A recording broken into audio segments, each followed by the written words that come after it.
feront la guerre, mais ils ne te vaincront pas. Extrait du livre de Jérémie dans son premier chapitre au 19e verset, ainsi parle l'Éternel à son serviteur. Chers téléspectateurs, bonjour. C'est une joie, c'est une bonne nouvelle pour nous de nous retrouver comme tous les dimanches dans le cadre de notre émission Tous ensemble à la suite de Jésus-Christ de Nazareth. Et comme vous le savez d'ores et déjà pour les fidèles téléspectateurs de ce programme hebdomadaire, je suis le Père Langré-Marie, prêtre de l'Église orthodoxe d'Italie. Et tous les dimanches, nous nous réunissons dans le cadre de cette émission afin de partager la parole de Jésus-Christ de Nazareth afin de vous aider à mener une véritable vie à la suite de ce Jésus qui est notre Maître et notre Seigneur. Je vous rappelle que dans l'extrait de l'évangile de Matthieu, pour ceux qui nous suivent régulièrement, Jésus propose 3 types de nourriture. Et parmi les 3 types de nourriture, il y a la parole de Dieu. C'est Matthieu 4, l'homme ne vit pas que de pain, mais de toute parole qui sort de la bouche de Dieu. Le premier type de nourriture, c'est Jean 6, 55. Jésus parle et il dit: si vous ne mangez ma chair et si vous ne buvez mon sang, vous ne pourrez entrer dans le royaume des cieux. L'Eucharistie ici, c'est la communion au corps et au sang de Jésus-Christ. Et dans Jean 4, Jésus va manger en faisant de la volonté du Père. Et dans le cadre de notre émission, nous, on met en avant, évidemment, la parole de Dieu comme étant le premier type de nourriture qui nous aide à nous mettre à la suite de Jésus-Christ de Nazareth. Bien, ce dimanche, chers téléspectateurs, nous avons choisi un thème particulier qui est extrait de l'évangile de Matthieu. Donc, dans Matthieu 10, du 34e au 11e verset, on voit Jésus qui est en train de donner certaines recommandations ou certaines instructions, ou que dis-je, il est en train d'apporter un nouvel enseignement qui est assez fort, qui est assez patent, qui est assez percutant. Et voilà pourquoi le thème de notre émission aujourd'hui s'intitule « Vous n'êtes pas comme les gens du monde ». Afin que chacun d'entre vous, après avoir écouté l'extrait d'audio que nous allons écouter ensemble, prenne conscience de qu'est-ce qui me différencie des gens du monde. Qu'est-ce qui fait de moi le fait que je sois un chrétien et quelle différence fondamentale, quelle dichotomie y a-t-il entre moi et ces gens qui sont justement dans le monde? Quelle différence y a-t-il entre moi qui prie ou mon frère ou ma soeur qui ne prie pas? Quelle différence y a-t-il entre moi et mon père et ma mère qui ne sont pas engagés à la suite de Jésus-Christ de Nazareth? Quelle différence y a-t-il même entre moi et mes amis que je côtoie au quotidien alors que moi, je suis engagé dans l'église à la suite de Jésus de Nazareth? Voilà pourquoi notre thème s'intitule « Vous n'êtes pas comme les gens du monde ». Nous allons donc prendre ce moment de transition. Et pendant ce moment de transition, nous allons tous ensemble rester scotchés sur la lecture audio du texte. Et nous nous redirons à tout de suite. Et lorsqu'on reviendra sur ce plateau, nous allons ancrer dans une interprétation biblique, ma foi, assez contextualisée pour vous aider véritablement à comprendre qu'est-ce que le Christ attend de vous lorsque vous vous mettez à sa suite. Chers téléspectateurs, voilà, je vous dis à tout de suite. Thank you, Lord. Thank you, Lord. Yes, we thank you, Lord. Matthieu, chapitre 10. Ne croyez pas que je sois venu apporter la paix sur la terre. Je ne suis pas venu apporter la paix, mais l'épée. Car je suis venu mettre la division entre l'homme et son père, entre la fille et sa mère, entre la belle-fille et sa belle-mère. Et l'homme aura pour ennemi les gens de sa maison. Celui qui aime son père ou sa mère plus que moi n'est pas digne de moi. Et celui qui aime son fils ou sa fille plus que moi n'est pas digne de moi. Celui qui ne prend pas sa croix et ne me suit pas n'est pas digne de moi. Celui qui conservera sa vie la perdra, et celui qui perdra sa vie à cause de moi la retrouvera. Celui qui vous reçoit me reçoit, et celui qui me reçoit reçoit celui qui m'a envoyé. Celui qui reçoit un prophète en qualité de prophète recevra une récompense de prophète, et celui qui reçoit un juste en qualité de juste recevra une récompense de juste. Et quiconque donnera seulement un verre d'eau froide à l'un de ses plus petits parce qu'il est mon disciple, je vous le dis en vérité, il ne perdra point sa récompense. Lorsque Jésus eut achevé de donner ses instructions à ses 12 disciples, il partit de là pour enseigner et prêcher dans les villes du pays. Thank you, Lord. Yes, we thank you, Lord. Bien, chers amis, nous sommes de retour sur ce plateau après avoir écouté la lecture audio de notre texte. Je vous rappelle, nous méditons dans Matthieu au chapitre 10, du 34e verset au 11e verset du chapitre suivant, au premier verset du chapitre suivant. Et dans Matthieu 10, 34, nous avons fait ressortir comme thème « Vous n'êtes pas comme les gens du monde ».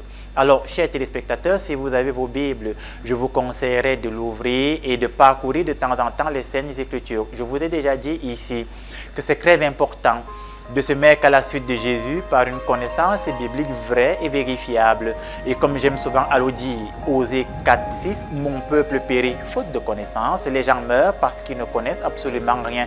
Mais qu'est-ce que le peuple ne connaît pas? Le peuple ne connaît pas la vérité. Et je vous ai déjà dit ici, et je ne cesserai de le dire, qu'est-ce que la vérité?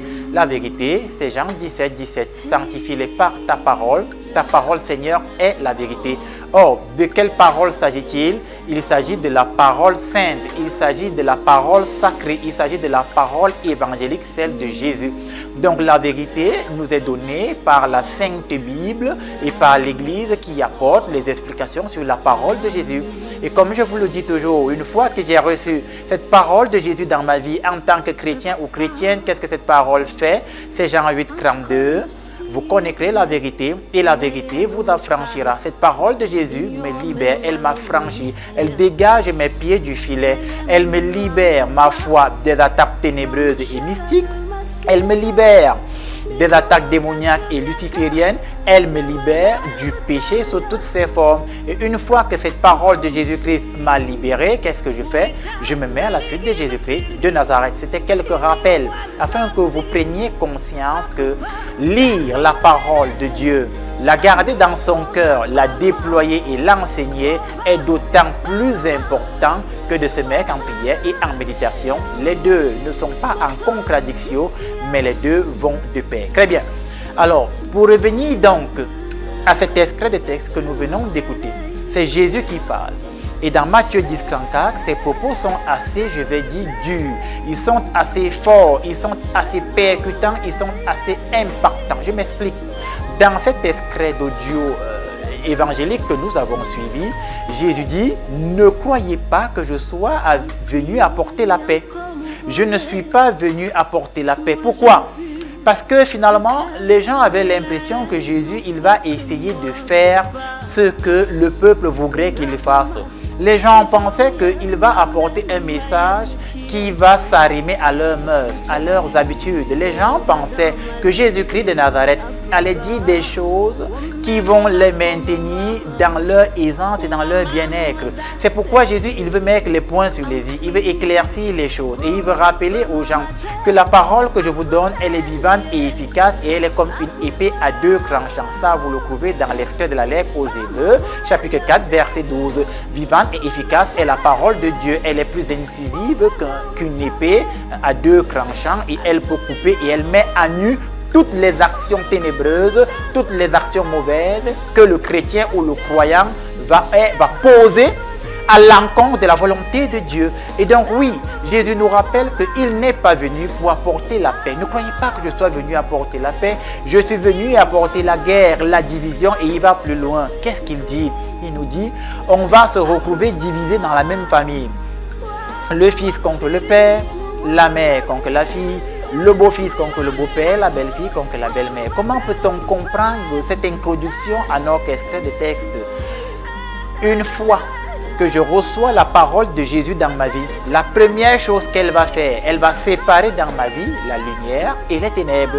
Une fois que je reçois la parole évangélique dans ma vie, la parole évangélique va séparer dans ma vie ce qui est bien de ce qui est mal, ce qui est bon de ce qui est mauvais, ce qui est source de bénédiction de ce qui est source de malédiction.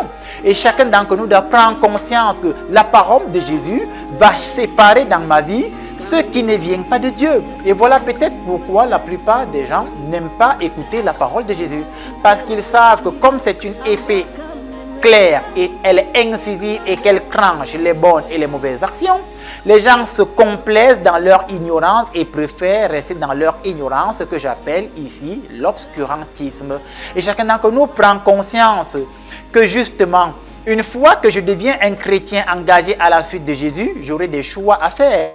Et ces choix vont impliquer de manière indubitable des conséquences dans ma vie. Et si je ne suis pas assez conscient et mature pour assumer mes choix à la suite de Jésus-Christ de Nazareth, ça veut dire que je n'ai pas encore atteint la maturité spirituelle.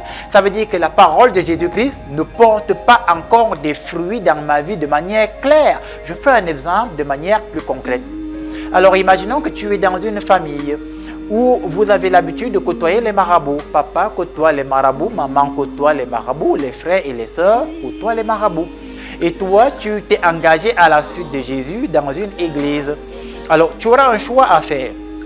Ou tu vas continuer à côtoyer les marabouts comme tous les membres de la famille, ou tu vas prendre une position claire et nette. Quelle est ta position, mon frère, ma soeur, toi qui me regardes? Est-ce que pour la gloire de Dieu, tu vas dire, je rejette le démon, le diable, Satan et les marabouts parce que j'ai reçu la parole de Jésus? Ou est-ce que tu vas essayer de te complaire dans cette famille et continuer à faire comme eux? Et moi je pense que quand on est un chrétien engagé à la suite de Jésus-Christ de Nazareth, on n'a pas peur. Matthieu 14, 27, c'est Jésus qui parle, il dit « N'ayez pas peur ». Et tu ne dois pas avoir peur qu'il y ait la division dans ta famille parce que tu voudrais être à la suite de Jésus-Christ de Nazareth. Tu ne devrais pas avoir peur, mon frère, ma soeur, d'être rejeté dans ta famille parce que toi, tu as décidé de rester selon les écrits évangéliques. Tu ne devrais pas avoir peur, mon frère, ma soeur, d'être rejeté même par tes amis parce que tu dis, moi, je suis chrétien et je ne peux pas participer à des partouzes, par exemple. Je parle des partouzes parce que c'est des choses d'actualité. Et aujourd'hui, notre jeunesse se livre à ce genre de débauche quelquefois parce qu'ils veulent paraître et ils veulent être bien vus. Le bon chrétien n'a pas peur d'être rejeté, mon ami. Le bon chrétien n'a pas peur d'être insulté, ma soeur. Le bon chrétien n'a pas peur que sa famille lui ferme les portes parce qu'il professe une foi ferme à la suite de Jésus-Christ de Nazareth. Et c'est pourquoi aujourd'hui Jésus nous dit, ne croyez pas et ne pensez pas que je sois venu apporter la paix. Ne pensez pas que je sois venu apporter un état de tranquillité. Nous vivons dans un monde aujourd'hui où les gens veulent vous faire croire qu'une fois que vous allez vous mettre à la suite de Jésus, les choses vont aller comme sur des roulettes et vous n'aurez plus de problème.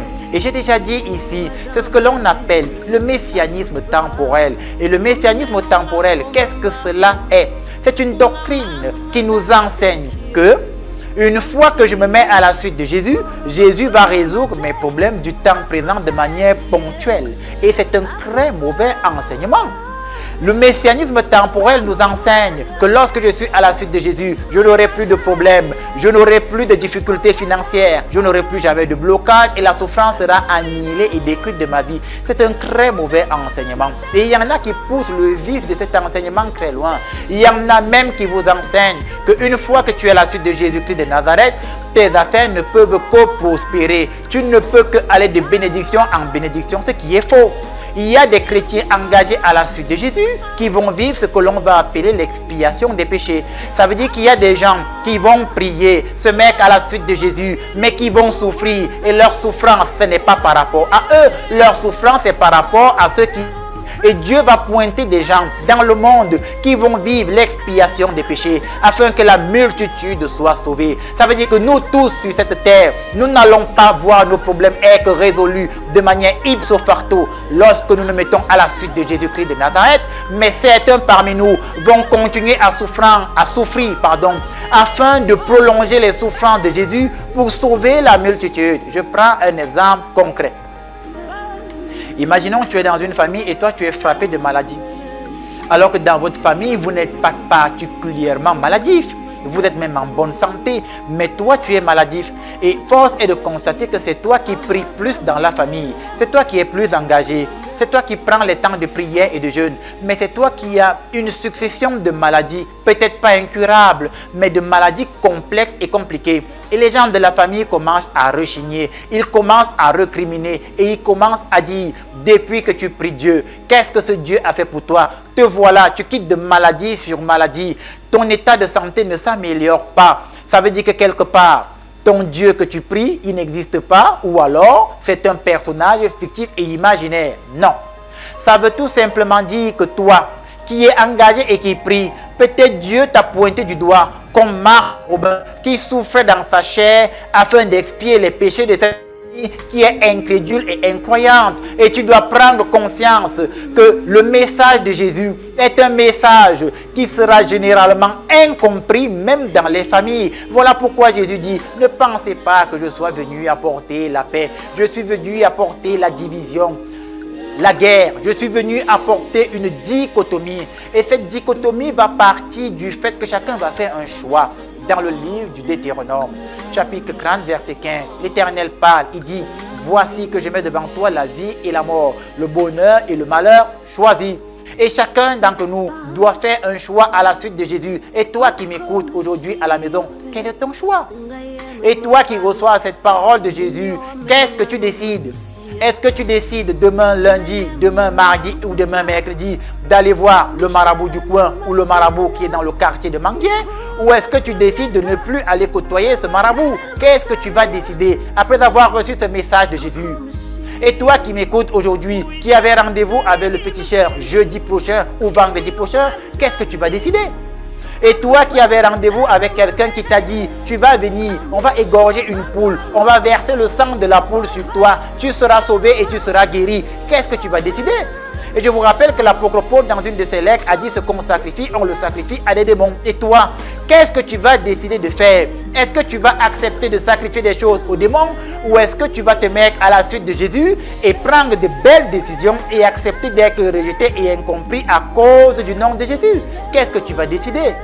Dans l'extrait de la lettre aux Romains, je pense, Romains 10, 17, l'apôtre Paul dit, la foi vient de ce qu'on entend, et ce qu'on entend vient de la parole de Jésus. Et toi qui entends la parole de Jésus aujourd'hui, qu'est-ce que tu vas faire, mon frère, ma soeur? Vas-tu revenir sur un chemin dans lequel il y avait Dieu t'attend? Vas-tu revenir sur le bon chemin ou vas-tu demeurer dans une attitude de péché encore? Paul l'a dit, la foi vient de ce qu'on entend. Et toi qui reçois cette parole de Jésus en ce dimanche, qu'est-ce que tu vas faire? Est-ce que tu vas continuer à côtoyer les féticheurs?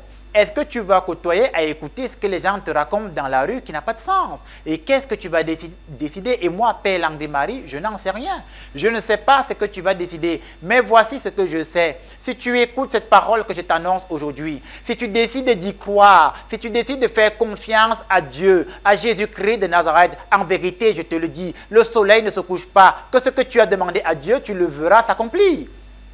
Et à la suite du texte, on voit Jésus qui continue et il dit, si vous recevez un prophète en sa qualité de prophète, alors vous recevrez une récompense de prophète. Et il va plus loin, Jésus, il dit, chaque fois que vous aurez fait du bien à un seul de ces petits, c'est à moi que vous l'aurez fait. Et lorsque Jésus parle de ça, il est en train de mettre en exergue ici les actes de charité. Quels sont tes actes de charité, mon frère, ma soeur, dans ta vie? Est-ce que lorsque tu reçois un serviteur de Dieu dans ta maison, ou est-ce que lorsque tu vas à la rencontre d'un serviteur de Dieu, est-ce que tu prends conscience que véritablement l'Esprit de Dieu est sur lui? Ou est-ce que tu prends ces choses à la légère? Est-ce que lorsqu'un serviteur de Dieu entre dans ta maison, est-ce que tu mets le dispositif adéquat?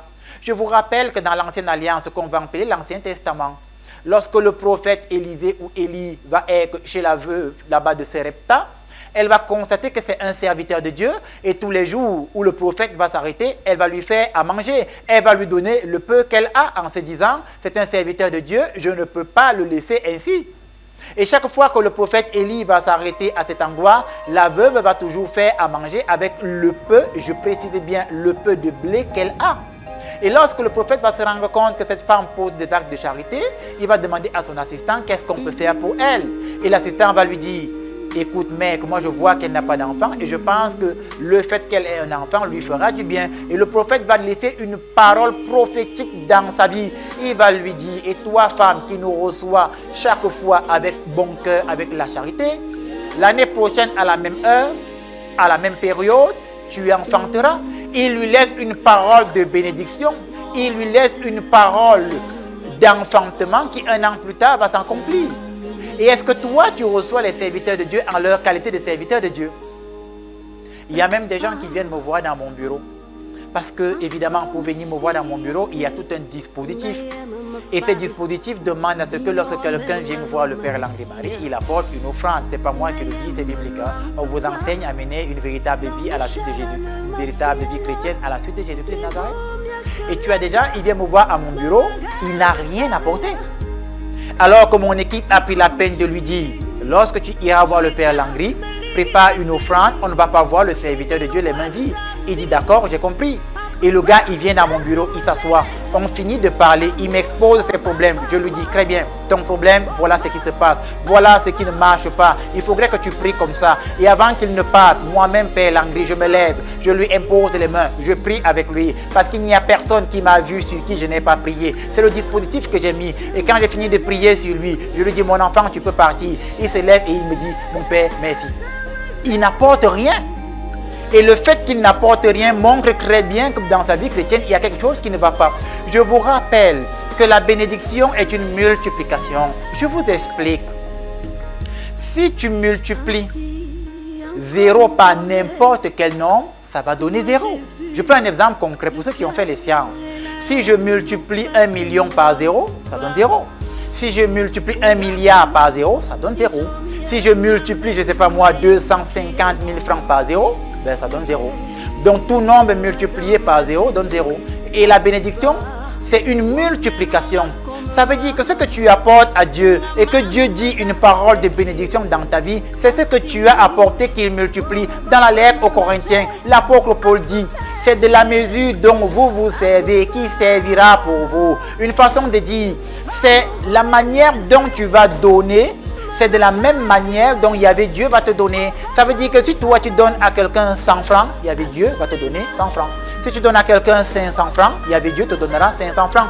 Imagine donc toi qui pars voir le serviteur de Dieu les mains vides. Ça veut dire que toi, pour toi c'est trop grave. C'est trop grave. Toi tu vas voir le serviteur de Dieu les mains vides. Alors qu'est-ce que Yahvé Dieu va faire? Et il va te donner 0.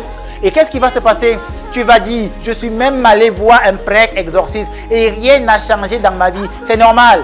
Yahvé a béni le rien que tu as apporté. Et quand on multiplie rien par rien, ça donne rien. Donc 0 par 0 donne 0. Ce n'est pas la faute du serviteur. C'est toi qui mènes une mauvaise vie à la suite de Jésus-Christ de Nazareth. C'est des petits concepts que je vous explique pour que vous compreniez ces écrits évangéliques de Jésus. Lorsqu'il dit, celui qui reçoit un serviteur en sa qualité de serviteur reçoit une récompense de serviteur. Jésus attire notre attention sur les actes de charité. La Sainte Bible dit que la charité couvre un grand nombre de péchés. Et toi, quels sont tes actes de charité, mon frère, ma soeur? Et toi qui m'écoutes à la maison, est-ce qu'un jour tu as déjà donné 200 francs à quelqu'un qui avait faim? Est-ce que lorsque tu te balades dans la rue et tu vois des enfants qui sont abandonnés, est-ce que tu penses à eux? Quels sont les actes de charité que tu poses à la suite de Jésus-Christ de Nazareth? Et tu as même des jeunes filles qui, elles, au lieu de penser à poser des actes de charité, elles réfléchissent comment avoir une greffe de 250 000 francs sur la tête. Pour moi, c'est bizarre. Pour moi, c'est bizarre. Qu'est-ce que tu fais avec une greffe de 250 000 francs? Tu dois réfléchir comment poser des actes de charité. Parce que lorsque tu vas mourir, ma soeur, on ne va pas t'enterrer avec la greffe. Attention, peut-être même tu auras le Congo-Libon. Qu'est-ce que tu en sais? Qu'est-ce que tu en sais? Et la greffe de 250 000 francs n'est pas plus importante que les actes de charité. Voilà ce que je veux que tu comprennes, ma soeur. Et la greffe de 250 000 francs n'est pas plus important que donner à celui qui en a besoin. Et Jésus dit, celui qui reçoit un serviteur en sa qualité de serviteur reçoit une récompense de serviteur. Et chacun d'entre nous s'interroge. Est-ce que je suis un chrétien qui garde la parole de Jésus dans le cœur ou est-ce que je suis un chrétien qui oublie les paroles de Jésus? Et moi, je voudrais vous rappeler que nous vivons dans une société où les cercles ésotériques et ceux qui sont dans les cercles bizarres déploient un enseignement dans lequel ils veulent nous faire croire que Dieu n'existe pas. Nous vivons dans une société où tu as des gens qui sont en train de démontrer que le Seigneur n'est pas réel et que c'est une invention produite. Et moi, Père Landry-Marie, je vous dis, ce sont des menteurs. Et moi, Père Landry-Marie, je vous dis, leur enseignement est faux. Ne les écoutez pas. Dieu est réel et il est vivant. Il connaît tes problèmes, il connaît tes difficultés et Dieu pourvoira à tes difficultés. Dieu peut te guérir. Mais est-ce que tu as la foi, mon frère, ma soeur? Nous vivons dans une société aujourd'hui où les gens veulent te faire croire que comme ils sont de la rose croix, j'en sais rien, et qu'ils sont dans un cercle ésotérique, ils vont tuer tes enfants. Et comme tu n'as personne pour te défendre, ils vont voler leur grâce et leur bénédiction. Et moi, Père Langry-Marie, je te dis, ils ne vont pas tuer tes enfants parce que Dieu est Dieu. Parce que Jésus est Jésus et c'est Jésus qui veille sur tes enfants. Ce n'est pas lui qui est dans la rose croix qui a autorité sur tes enfants. C'est Jésus-Christ de Nazareth qui a autorité sur tes enfants. Pour un peu que tu consacres tes enfants au sang de Jésus, il ne pourra ni faire du mal à tes enfants, ni te faire du mal à toi. Et toi qui m'écoutes à la maison, à qui on a promis la mort, à qui on a promis un accident de circulation en 2023, je te le dis au nom de Jésus, rien ne t'arrivera. N'ayez pas peur. Faites les bons choix dans votre vie. Et le meilleur choix, c'est être à la suite de Jésus-Christ en esprit et en vérité. Le bon choix, c'est d'accepter d'être rejeté par la société. Le bon choix, c'est d'accepter d'être incompris par sa famille, mais d'être dans la volonté de Dieu. Et Jésus dit, ne croyez pas que je sois venu apporter la paix, je suis venu apporter la guerre. N'aie pas peur, mon frère, si dans la famille on te rejette. N'aie pas peur, ma soeur, si dans la famille on crache sur toi. N'aie pas peur, mon ami, si dans ton lieu de service on t'a attribué tous les petits noms bizarre parce que toi tu es un chrétien engagé. Ce n'est pas grave. Ce n'est pas grave, mon frère, tu n'es pas seul. Et Jésus, Dieu est avec toi. Et je vais achever par cette petite histoire que je vais vous raconter. Cette histoire qui va vous aider à comprendre que quelque part, nous devons apprendre à interpréter les signes divins pas selon notre intelligence, mais selon la volonté de Dieu. Et que lorsque nous interprétons mal les signes, nous nous éloignons de Dieu. Et quelquefois, nous posons des actes qui ne sont pas des actes qu'on aurait dû poser à la suite de Jésus. Une femme avait un gros chien. Je ne sais pas pourquoi les femmes aiment les animaux, moi j'en sais rien. Une femme avait un gros chien. Et cette femme, elle aimait beaucoup son chien. Et donc, elle vivait avec le chien et elle était enceinte. Et qu'est-ce qui va se passer finalement? Elle va accoucher. Et le chien, il était protecteur sur son enfant. Et donc, chaque fois que la femme sortait, le chien, il veillait sur l'enfant. Et un jour, elle est allée au supermarché. Elle a laissé l'enfant avec le gros chien. Elle a fait environ 30-45 minutes au supermarché. Quand elle revient, elle trouve la maison sans dessus-dessous. Elle trouve que tout est déchiré de partout. Il y a du sang qui est versé partout. Et la femme, elle ne comprend pas, elle s'inquiète. Et quand elle fouille toute la maison, elle trouve le chien au coin de la maison. Il a du sang sur le museau, en train de lécher le sang. Elle regarde à gauche, à droite et elle voit que les habits du bébé sont déchirés. Elle comprend une chose, le chien a mangé l'enfant. Et elle prend le boudin, elle assomme le chien et elle commence à pleurer. Elle assomme le chien 1, 2, 3 fois et le chien meurt sur le champ. Et elle commence à pleurer, cette femme. Parce que finalement, elle aimait beaucoup son chien, mais le chien, il a mangé l'enfant. Et quelques minutes après, elle entend quelques bruits sous le lit. Et quand elle part regarder sous le lit, elle trouve l'enfant qui est sous le lit. Elle ne comprend pas. Elle va dans la porte des toilettes, elle ouvre et elle trouve un gros serpent tué. Et là, elle réalise qu'en son absence, il y a un gros serpent qui est ancré dans la maison qui voulait manger l'enfant et le chien a bagarré avec le gros serpent. Donc, le sang qu'elle voyait sur la bouche du chien, ce n'était pas le sang de l'enfant, c'était le sang du serpent que le chien a mordu, a déchiré. Il a bagarré de toutes ses forces pour protéger le bébé et le chien, il a mis le bébé sous le lit pour le protéger. Et quand elle est venue, elle a vu les signes, la maison en désordre, les habits déchirés, le sang sur la bouche du chien. Elle a tiré une conclusion. Ce chien-là, il a mangé mon enfant et elle a tué le chien. Voyez comment quand on prend des mauvaises décisions en interprétant mal les signes, quelquefois les mauvaises décisions ont des conséquences irréversibles dans notre vie. Voilà ce que je pouvais partager avec vous ce dimanche, frères et sœurs, afin que vous preniez conscience que nous sommes chrétiens à la suite de Jésus-Christ. Nous n'avons pas peur d'être rejetés. Nous n'avons pas peur d'être incompris. Nous devons bien interpréter les signes parce que les décisions que nous devons prendre doivent être des décisions qui plaisent à Dieu. La parole de Jésus est mon épée. La parole de Jésus est ma flamme. Et je prie que cette parole de Jésus devienne une épée et une flamme dans votre vie. Voilà, chers amis, ce que je pouvais vous apporter comme interprétation de texte et comme contexte. Nous allons prendre une courte transition et nous reviendrons sur ce plateau afin que je puisse répondre à vos questions. Parce qu'évidemment, j'ai mon attel, mon téléphone portable qui est connecté. Et je vais l'ouvrir tout à l'heure. Je vais me faire une joie, un plaisir de répondre à vos questions afin que par la réponse à vos questions, vous meniez une véritable vie à la suite de Jésus-Christ de Nazareth. Frères et sœurs, on se dit à tout de suite.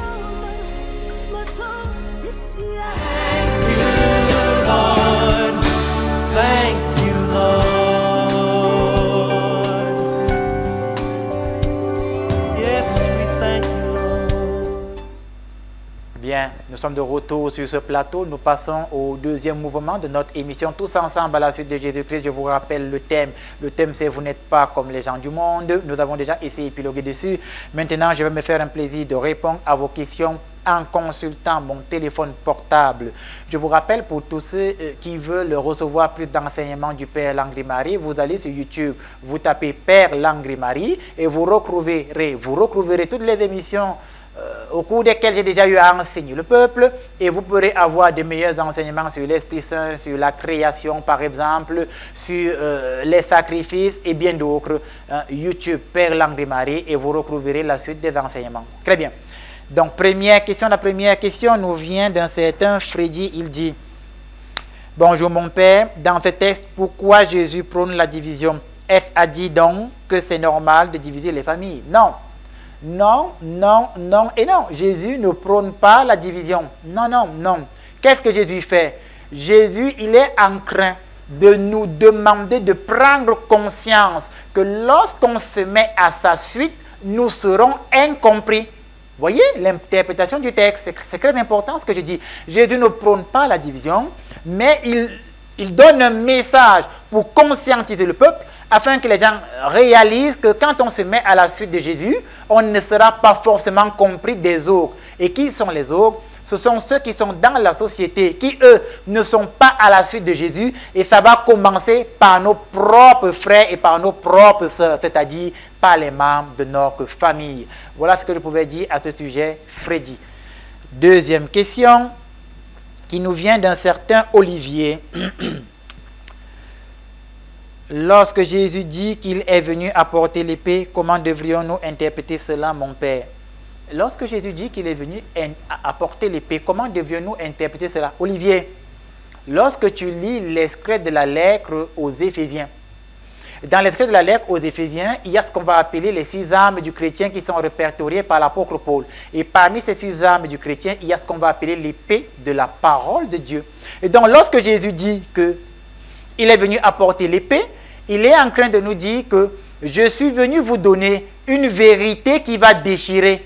Voilà, parce que la vérité, c'est l'épée de la parole de Dieu, et l'épée, ça déchire. Donc, je suis venu vous donner une vérité qui va déchirer, une vérité qui va blesser, une vérité qui va faire en sorte que quelque part, les gens vont vous fuir et s'éloigner de vous.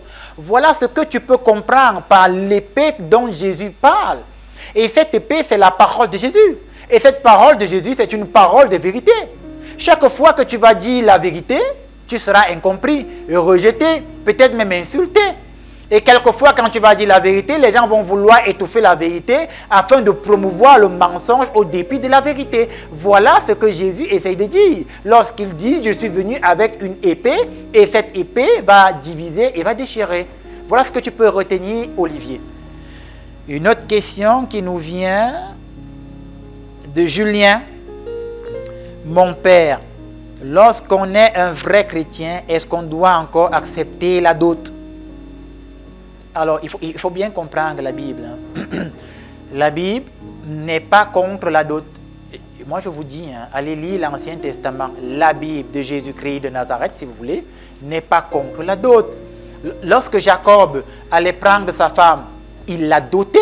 Et il a payé cette dot en années de travail chez son beau-père. Il a fait à peu près 7 ans de travail. Et après, on lui a donné une épouse qui n'était pas la bonne épouse. En chemin, il s'est rendu compte que ce n'est pas la bonne parce que la veille, il s'est enivré de vin. Donc le matin, il réalise que ce n'est pas la bonne femme. Il retourne chez son beau-père pour dire c'était une erreur. Le beau-père dit, comme tu as pris la mauvaise femme, tu vas encore travailler 7 ans ici. Le gars, il a bossé à peu près 14 ans pour payer une dot. Je ne suis pas en train de dire que maintenant, pour donner les femmes, vous devez faire que les hommes travaillent 14 ans. Ce n'est pas ce que je dis. Mais je vous montre par là que la dot est biblique. C'est ce que je veux que vous compreniez. Parce que la dot, c'est la tradition. Et on ne se déconnecte pas de la tradition de manière bête et insensée. Pourquoi?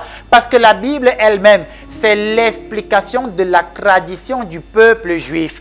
Et la Bible nous est donnée par la tradition d'un peuple. Et nous-mêmes, nous devons comprendre que la tradition n'est pas à rejeter. Donc, mon frère Julien, un bon chrétien ne rejette pas la dot. Mais qu'est-ce que le bon chrétien va rejeter? Il va rejeter la dot dans laquelle on va vouloir lui faire s'éloigner de Jésus-Christ de Nazareth, ou alors il va rejeter une dot dans laquelle on va lui demander de payer une femme. On ne paye pas la vie humaine. Je prends un exemple concret pour la question de Julien. Imaginons que tu t'en vas doter une femme. Moi, j'ai investigué dans ce pays-là, au Cameroun, et on m'a fait comprendre que les Bantous, les Bétis, sont très regardants sur la dot. On m'a fait comprendre que quand tu veux prendre une femme Béti dans ce pays-là, si tu n'as pas quoi 4 millions, c'est mort. Comme j'ai une amie qui me dit, elle dit c'est mort. Mais à un moment donné, soyons sérieux, c'est de l'extorsion en fait. C'est-à-dire en bon français, de l'extorsion, ça veut dire c'est des gens qui volent votre argent. Tu ne peux pas aller doter une femme à 4-5 millions. Non, non, non, non et non. Bon. Vous pouvez ne pas être d'accord avec ce que je dis. Mais à partir du moment où pour doter une femme, tu dois dépenser 4-5 millions, tu ne la dotes plus, tu es en train de l'acheter, tu es en train de payer un produit. Et ça, c'est très dangereux. Pourquoi? Parce que tu auras l'impression que ce produit t'appartient de manière ipso facto, de manière in extenso. Et la conséquence, c'est laquelle? C'est qu'un jour, tu te lèves, tu commences à la boxer. Et quand tu commences à la boxer et on va vouloir te raisonner, tu vas dire, j'ai payé la dot chère, hein? Voyez? Et c'est pourquoi le bon chrétien doit s'éloigner des mauvaises pratiques de dot. Voilà où je veux en venir. La dot en elle-même n'est pas mauvaise, mais une mauvaise pratique de dot, il faut s'en éloigner. Parce qu'une mauvaise pratique de dot amène toujours des problèmes dans un foyer. Il y a même des gens, on m'a dit, le gars, il fait sa dot à 7 millions de francs. 7 millions de francs pour une dot. Moi, je crois que la femme qui l'a pris n'est pas humaine. Moi, je pense que c'est un ange, parce que 7 millions, c'est quand même extraordinaire pour moi. Voyez? Et ce n'est pas normal. On ne paye pas une femme, mais la dot est un acte dans la tradition africaine d'échange, où deux familles vont échanger, afin de ne plus être deux familles et de devenir un clan, en fait. Donc, la dot, c'est un symbole au cours duquel nous échangeons pour devenir une grande famille. En fait, dans la tradition des ancêtres ou des anciens, quand je prenais une femme chez quelqu'un, nos familles s'unissaient, nous devenions un clan et nous pouvions être plus nombreux pour combattre nos ennemis désormais. Et tes ennemis à toi devenaient mes ennemis et mes ennemis à toi devenaient tes ennemis à toi. Aujourd'hui, on vit dans une société où c'est la belle famille qui essaye de nuire le beau-fils. C'est très bizarre cette société. Aujourd'hui, on vit dans une famille où c'est les belles sœurs qui veulent séparer le mariage qui a été consumé officiellement et légalement. S'il y a des belles sœurs qui m'écoutent en ce moment et qui essayent de séparer les mariages, vous faites mal, c'est tout. Et c'est comme ça. Vous pouvez être d'accord avec moi ou pas. Je vous annonce la parole de Jésus. Et vous, les belles sœurs, qui voulez séparer les mariages des gens, allez vous marier vous-même.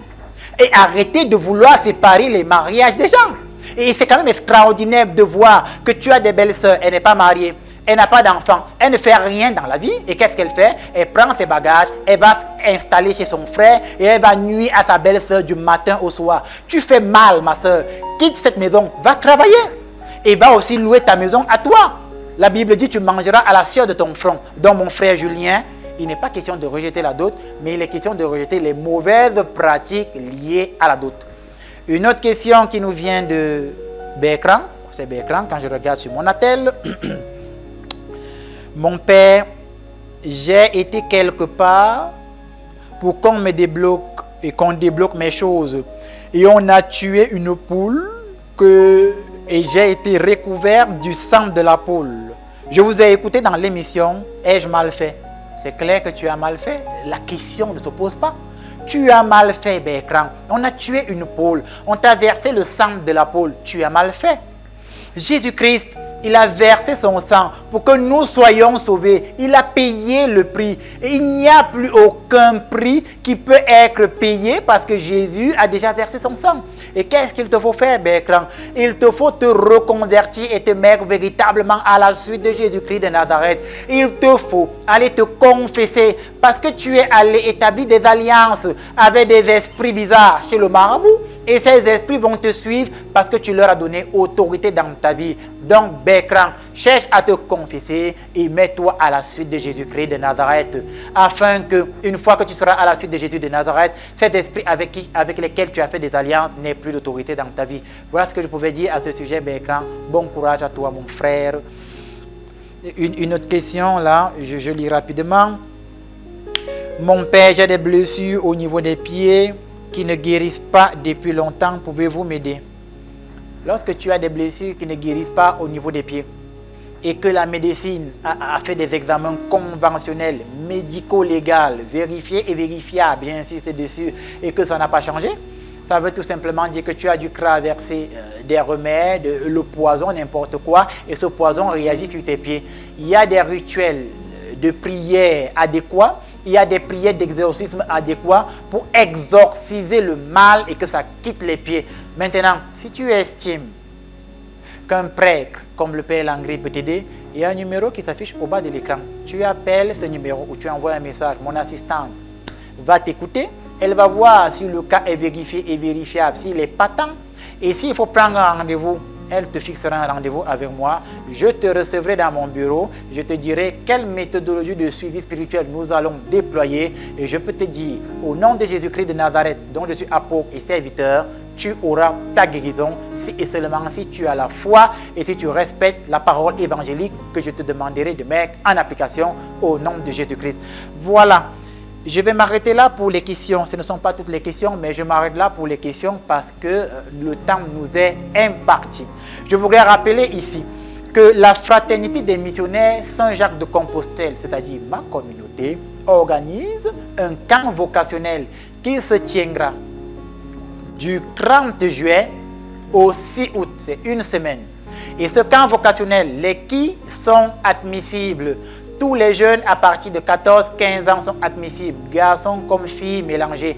La contribution pour le camp vocationnel s'élève à 5 000 francs. Et avec les 5 000 francs, vous aurez au moins 2-3 repas par jour. Vous allez participer aux activités de la communauté qui impliquent la prière, c'est-à-dire la célébration de la divine liturgie, la Sainte Messe, qui implique les enseignements, qui implique les moments de détente et de jeu, qui implique les matchs de football. Nous allons jouer au ballon avec les enfants. Et je vous rappelle que moi, Père Langry Marie, je suis un buteur. Ça veut dire quoi? Pendant ce camp vocationnel, moi-même, je serai au stade. Je vais buter. Oui. C'est comme ça. Les jeunes, si vous ne savez pas jouer au ballon, moi, je vais vous apprendre à jouer. Moi-même, je suis un buteur.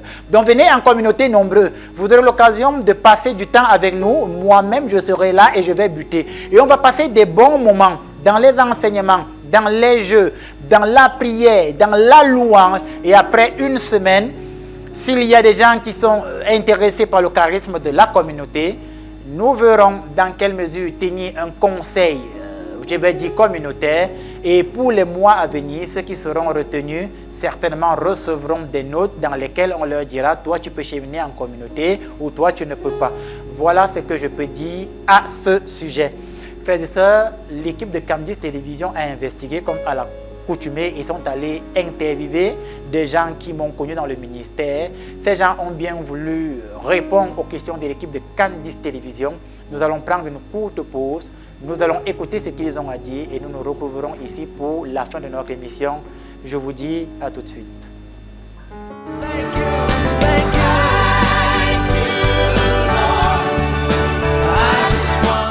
Je m'appelle Claire Aïssa.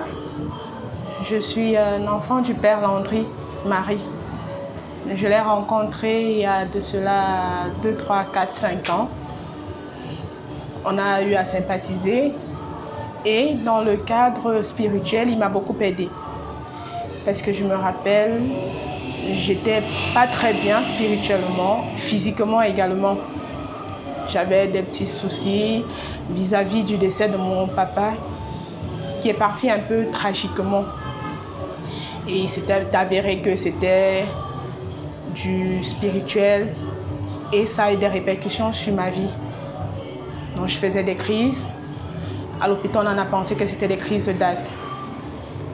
Mais en côtoyant le Père Landry et en assistant à des séances de prière avec lui, on a eu à travailler d'abord sur moi, sur ma personne, avant de pouvoir attaquer le côté spirituel, mystique de la chose. C'est vrai qu'au départ, je vous rassure, je ne comprenais rien du tout, mais je me suis laissée guider par l'homme de Dieu, par la personne qu'il était et par ses paroles. On a eu à faire des séances de prière, des jeûnes. Il m'a confié également des psaumes à lire et à méditer dessus. Et je peux dire aujourd'hui, par la grâce de Dieu et par l'intercession de son serviteur, le Père Landry Marie, je suis une autre personne. Je suis une personne meilleure, tant sur le plan spirituel que sur le plan personnel. Car des crises, j'en fais de moins en moins. Et à date d'aujourd'hui, je n'en fais pratiquement plus. J'ai une meilleure relation également avec le Seigneur. Il m'a conseillé, il a prié sur moi, il a imposé des mains. On a eu des séances de prière, de rituels. J'ai passé beaucoup de moments entre ses mains, ses mains gracieuses, ses mains dont la divine, dont le Seigneur lui a donné. Et juste par des paroles, par des actes, il a fait de moi la personne que je suis. Je sais déjà comment avoir une meilleure spiritualité envers Dieu. Et maintenant, pour la petite histoire, lui et moi, on a parcouru beaucoup d'autres chemins. C'est quelqu'un de bien, c'est quelqu'un qui sait donner, qui sait faire comprendre aux gens que avoir des problèmes spirituels, il peut également y avoir des solutions et de la plus belle des manières et avec le sourire. J'ai cette petite histoire que je voudrais bien partager avec vous. Une fois, dans le cadre de son ministère, ils sont partis assister à un deuil où il devait dire la messe. C'est une famille qui l'a appelé, recommandé. On y est allé, c'était du côté, je me rappelle bien, vers Bafia. On y est allé, on a fait la prière. Maintenant, il fallait bien dire la messe parce que c'était une levée de corps. Et après une veillée, il fallait faire la messe. C'était d'un jeune homme qui avait à peine dans les 30-35 ans. Bon, il y a eu ces petites intercations entre la famille et le fait de voir le Père Landry. Ils étaient un peu genre... Non, pourquoi lui? À un moment même, on ne voulait pas qu'ils disent la messe. Nous, on était étonnés que, mais pourquoi? Est-ce qu'ils le connaissent depuis? Est-ce qu'ils ont eu un problème particulier? Mais ce n'était pas ça. Il y avait autre chose que nous, en fait, que moi en particulier, je n'arrivais pas à comprendre, mais j'observais. Et le Père Landry, il a cette particularité. Il est très calme, très posé et observateur. Alors finalement, il décide de faire la messe. Mais avant ça, on a allumé un grand feu. Parce qu'on arrivé, on a trouvé qu'il n'y avait pas le feu allumé. On a allumé un feu. Et avec ses poussières, il a souvent ses petites bougies. Il a allumé. Il a souvent son Saint-Siège. On a allumé le grand feu. Et finalement, on a décidé de faire la messe. Il a fait la messe. Et après, à un moment, il est resté tranquille. 2 à 3 petites minutes. Et il a fait un geste de la main. Et il a demandé un petit couteau ou une matiette. On est arrivé avec. Il s'est levé. Il allait déterrer. C'était comme une petite roche. Ou bien nous les femmes, on connaît un peu comme une petite tisane qui était plantée tout derrière la maison. Il a déterré.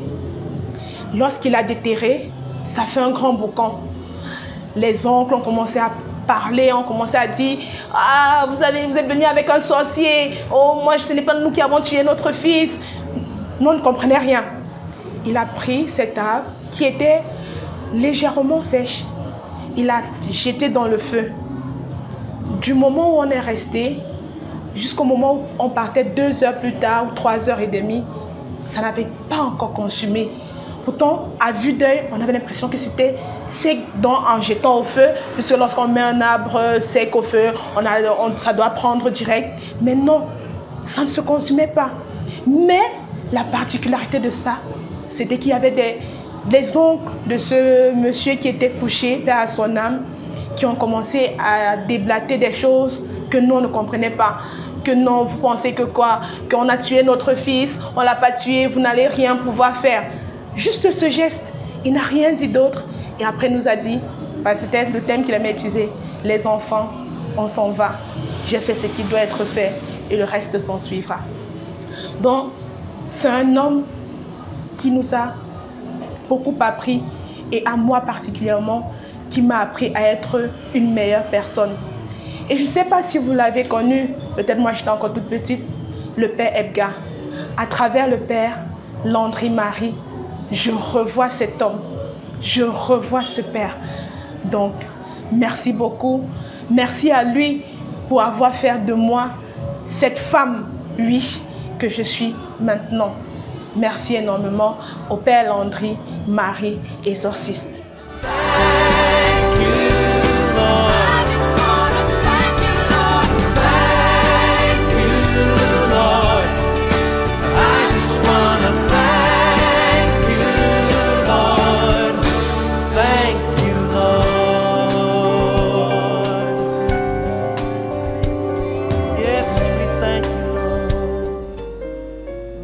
Bien, nous arrivons à la fin de notre émission. Les bonnes choses ne durent jamais. Frères et sœurs, vous avez écouté ce témoignage de Claire Aïssa qui a eu l'occasion de cheminer un peu avec moi. Et comme j'ai été approché par certains téléspectateurs qui m'ont toujours demandé de prier pour vous à la fin de l'émission, je vais vous demander de fermer les yeux, de baisser la tête et ensemble, nous prions. Seigneur Jésus-Christ, je voudrais prier en ce dimanche pour toutes les personnes qui regardent le programme, tous ensemble à la suite de Jésus-Christ.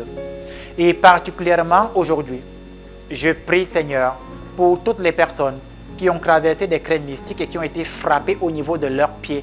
Que par le nom de Jésus-Christ de Nazareth, l'influence du poison rapide, du poison lent dans votre vie, qu'on vous a lancé de manière consciente ou inconsciente, soit révoqué dans votre vie et que ce poison-là sorte de vos pieds au nom de Jésus-Christ. Je commande et j'ordonne en lieu et place que toute manifestation de poison lent et de poison rapide au niveau de vos pieds sorte de votre vie au nom de Jésus-Christ.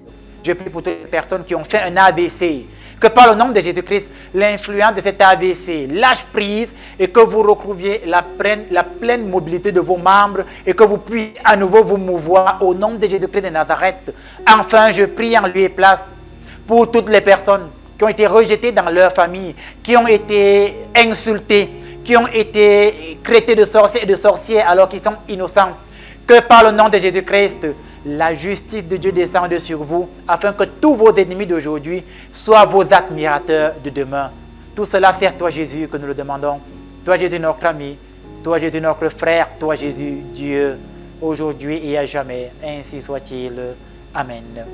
Bien frères et sœurs, nous arrivons à la fin de notre émission. C'était une joie et un plaisir d'être en votre compagnie. Vous n'oubliez pas, le numéro qui s'affiche au bas de l'écran vous permet d'entrer en contact avec le Père Landry. Vous n'oubliez pas le camp vocationnel dont nous avons parlé. Ceux qui veulent revoir l'émission, vous tapez Père Landry Marie sur YouTube et vous me retrouverez. On se dit, frères et sœurs, à la prochaine pour une nouvelle diffusion sur la même chaîne, avec la même équipe, avec un nouveau thème. Merci, au revoir, bye bye.